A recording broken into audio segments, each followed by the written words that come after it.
Bonjour, je me présente, donc c'est Madame Poulain Claire Suzanne, donc je suis la nouvelle chef du village Espérance, donc depuis 6 mois déjà je suis Madame Layopoto du village Espérance et je suis également présidente d'une association, Droit et défense des villageois du village Espérance. Il y a beaucoup de moustiques? Oui, il y a beaucoup de moustiques et avec la saison des pluies, c'est vrai qu'il faut faire attention. C'est pour ça que j'ai dit qu'en tant que nouvelle chef, il faut avec la mairie, avec les associations, que nous avançons pour les jeunes. Ben oui, j'ai une équipe. Et d'ailleurs, c'est la raison pour laquelle on a créé l'association Droit et Défense. Pourquoi le droit, c'est expliquer quels sont leurs droits aux jeunes, aux familles du village, et aussi leurs devoirs. Parce que même si on est Kalinia, peuple autochtone, mais nous avons aussi des devoirs. Parce que nous sommes dans un territoire français qui nous appartient, puisque ça nous appartient, on le dit haut et fort que ça appartient aux Amérindiens, mais nous avons des devoirs. Et le droit, il faut le réclamer, le devoir, il faut le faire. Et défense, c'est qu'on ne peut pas venir au jour au lendemain et puis nous dire faites comme ça ou bien vous n'êtes pas chez vous. Non. Et c'est ça qu'avec mon équipe, on a créé cette association-là. Et j'ai aussi le conseil Calignan. Et ce qui est très important, c'est que en tant que nouvelle chef, j'ai mes pairs, c'est-à-dire les 13 chefs Calignan qui sont à mes côtés. Donc, qui m'épaulent, qui sont là, entre guillemets, des conseils, la transmission. Et c'est ça qui est important. Et habituellement, tu fais chambre d'hôte aussi. Comment ça va se passer pour toi à partir du 2 juin? Est-ce que vous prévoyez de reprendre l'activité? Non, je pense pas parce que comme avec toute cette situation, donc, et puis on ne sait pas le déplacement des gens et puis la maladie, je ne suis pas sûre. Il faut se préserver quand même pour le bien-être de tous. Qu'à un moment donné, on parle systématiquement, le village sicilien était tout de suite chez les peuples autochtones, on a parlé pendant presque 3 semaines de ça. Mais les moyens implorés par l'État n'ont pas été là. Après, avec les associations, ils ont fait revenir, remonter. Je pense qu'ils ont fait revenir, remonter. Mais est-ce que l'État a forcément écouté? Je ne pense pas. Et c'est dommage. Encore une fois, le peuple autochtone passe après. Et ça, c'est dommage. On aurait dû déjà faire quelque chose depuis bien longtemps. Et là, en ce moment, on vit dedans et j'estime qu'on devrait prendre des décisions. C'est dommage, mais... Est-ce que tu es en lien avec Camopi, avec Saint-Georges? Parce que là-bas, ça a quand même beaucoup flambé. Qu'est-ce que les autres chefs disent? On est sur un site que le Grand Conseil a créé, le collège. Bon, moi je regarde ce qui se dit, forcément. Je regarde puisqu'ils ont mis mon numéro de téléphone en tant que chef. Mais j'ai dit que ça, dorénavant, on devrait parler. Et les autorités aussi devaient se rapprocher de chaque chef. Et demander vraiment au chef quels sont vos besoins, quelles sont vos réactions, quelles sont les attitudes face à ce maladie-là. Et demander au chef vraiment la maladie, ça ne prévient pas, je sais bien. Mais les organismes sont là pour ça. Et nous avons des élus aussi. Et les élus sont là pour ça. Et les élus devraient penser qu'il y a aussi, après les élus, il y a aussi des chefs dans chaque communauté.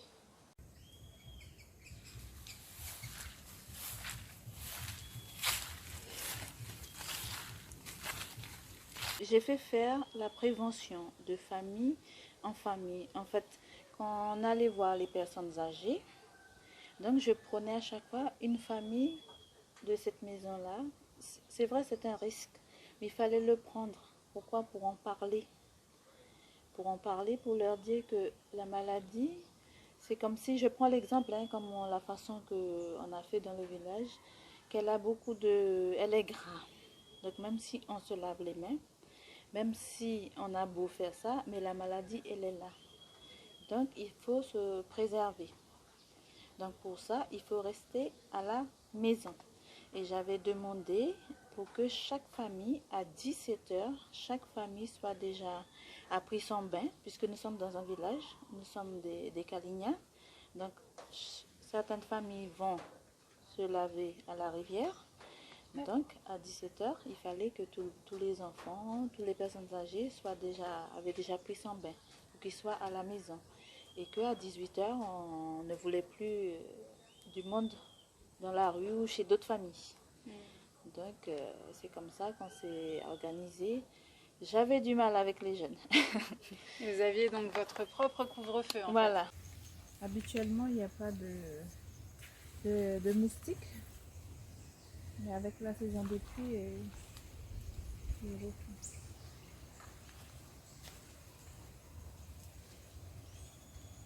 j'ai une équipe et j'écoute les conseils et je pose des questions aussi. Puisque eux, ils sont là depuis bien longtemps. Moi, j'étais là, mais en tant que fille de chef, puisque c'est mon père qui était le chef.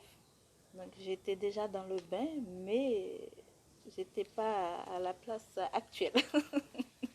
Donc, voilà. Donc, quand mes pères m'ont reconnu, donc j'ai dit, ben, si mes pères m'ont reconnu, c'est que c'est bien d'être chef, mais c'est une lourde responsabilité.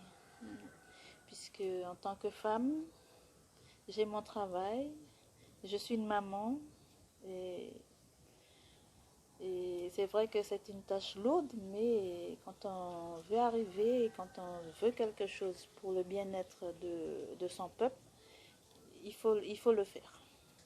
Et je voudrais dire que j'arriverai petit à petit, mais j'arriverai à faire quelque chose et à faire changer quand même le village dans le bon sens. Être chef, c'est quelque chose de définitif ou c'est une sorte d'élection où tu es là pour quelques années? Ben, comme dit mes pères, hein, c'est si moi je veux abandonner ou laisser ma place pour quelqu'un d'autre, je peux le faire, mais normalement, la coutume nous dit que c'est à vie, normalement. Et ça reste dans la famille, hein, les pères. Mon grand-père était le chef. Mon père l'est devenu. Et maintenant, moi, donc peut-être qu'un jour oui. Ce sera un de tes enfants. Voilà. D'accord. Mais ça peut être aussi que, même si ce n'est pas mes enfants, j'ai dit avec l'évolution qu'on voit maintenant, on peut aussi dire que maintenant je suis fatiguée et je transmets, je passe la main à quelqu'un qui peut quand même gérer un village. Qui, même si ça ne reste pas dans la famille, mais qui reste un peuple Kaligna. D'accord. Et combien de personnes il y a dans le village? Dans le village, en 2018, nous étions à 466. Et il y a 102 familles. Et ce sont que des familles originaires du village? Il n'y a pas des personnes extérieures qui viennent vivre ici? Ben, il y a des gens de l'extérieur, mais il faut être marié à... D'accord, ça reste quand Voilà, même une prédominance voilà. des familles Kaligna. Ok, super. Parle-nous un peu du village. Donc, tu m'as parlé de la rivière et du fleuve. Vous êtes entre les deux. Comment est-ce que c'est configuré? Ben, la rivière, c'est le Maroni, hein. Donc il y a une île qui est juste en face, l'île Colombo et Portal d'ailleurs, mais c'est la frontière. Donc je pense que l'île Portal, hein, elle fait partie de l'île française.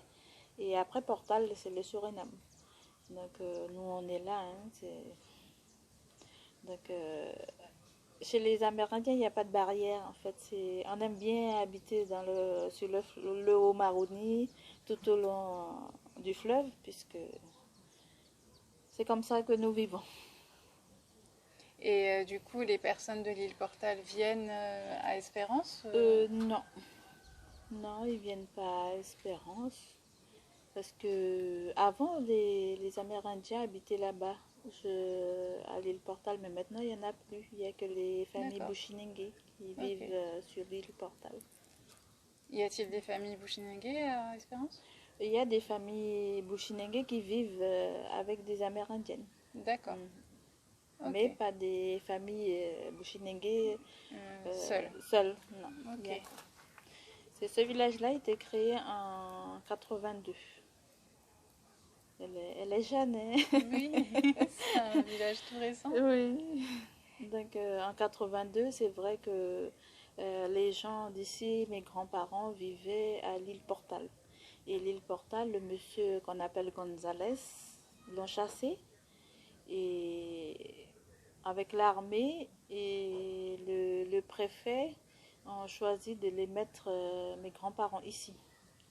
Et c'est l'armée qui les a aidés à aménager un petit peu le village. C'est vrai, il y a des familles qui disent je ne veux pas l'association parce que l'État va donner des subventions et qui vont prendre. Mais si l'association n'existe pas pour certaines familles, eh ben, ils n'auront rien à leur tour chez eux et pour le quotidien de chaque jour. Et sans compter qu'on ne va plus à la chasse comme avant. À la pêche, il fallait faire les abattis. Avant, tous les Amérindiens avaient leurs abattis. Nous, on a recommencé, même moi, en tant que nouvelle chef, j'ai mon abattis. Même quand j'étais pas chef, j'avais mon abattis.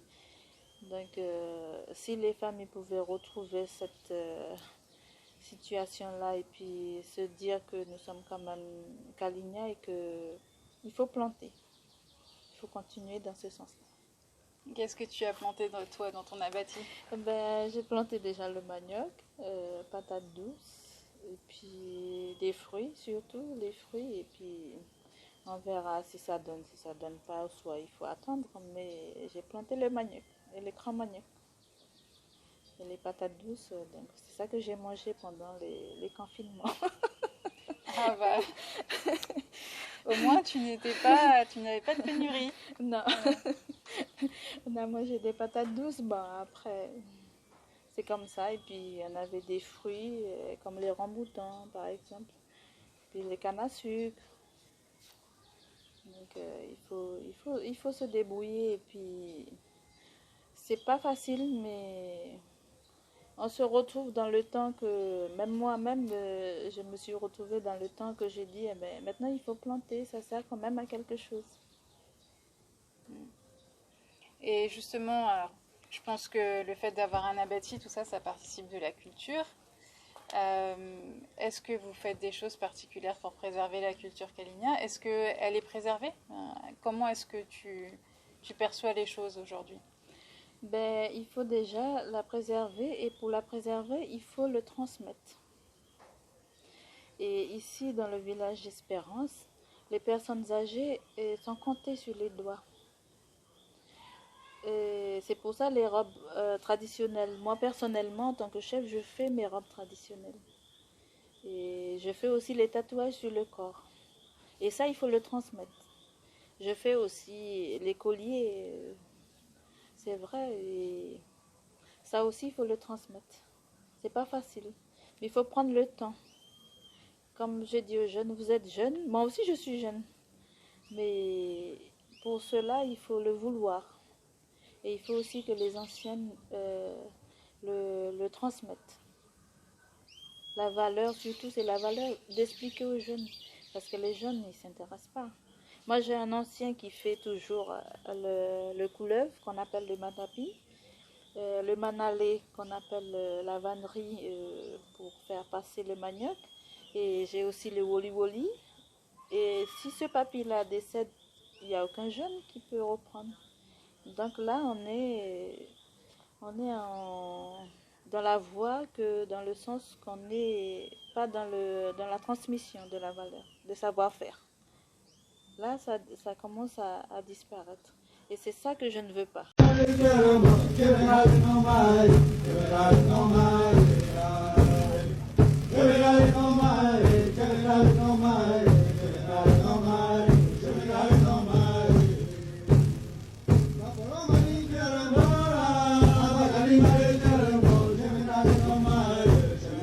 Oui, donc on avait fait aussi une vidéo que les jeunes avaient mis en place, les 5 chefs.